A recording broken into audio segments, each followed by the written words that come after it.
Malpica is land and sea water.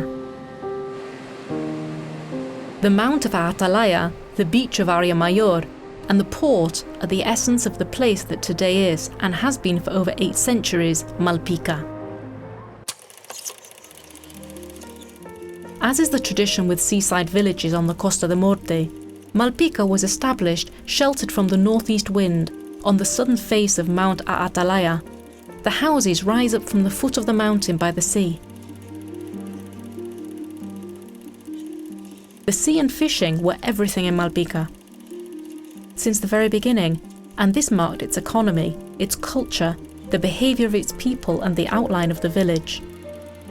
The village is made up of dozens of small streets that crash and struggle against each other to reach the sea.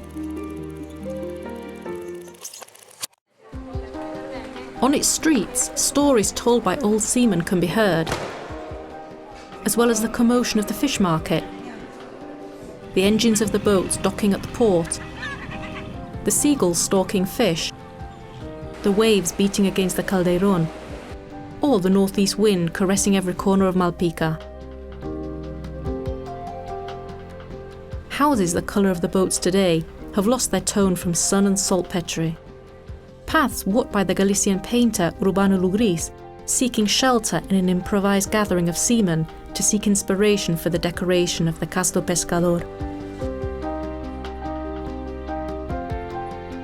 An important part of the popular constructions of Malpica, such as its schools, the ancient food market, the port's ramp, and the square known as A Fonte, were funded by Anselmo Villaramigo, emigrant who made it rich in Buenos Aires and gave it all to his hometown. A port is what the engineer Eduardo Villafano and the MP Emilio González López gave to Malpica in 1931. It represented an essential work for the development of Malpica's economy. Another distinguished personage is Pedro Benito Cambón, a member of the Franciscan community who founded the mission Misión de Dolores, the origin of what today is the United States city of San Francisco. The history of Malpica is also linked to traditions.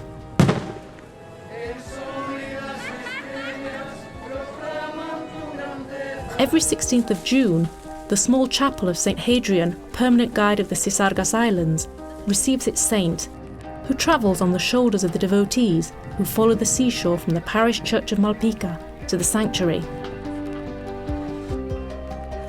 Some devotees wash their warts in a nearby fountain and dry them with a cloth that they leave to dry in the sun so that the warts disappear by the saint's deed and grace.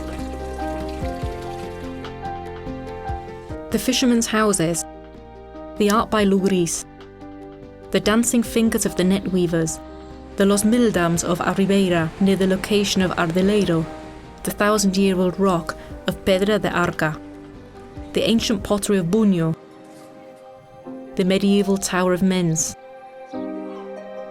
Each footprint of the passing of time is one more reason to feel Malpica.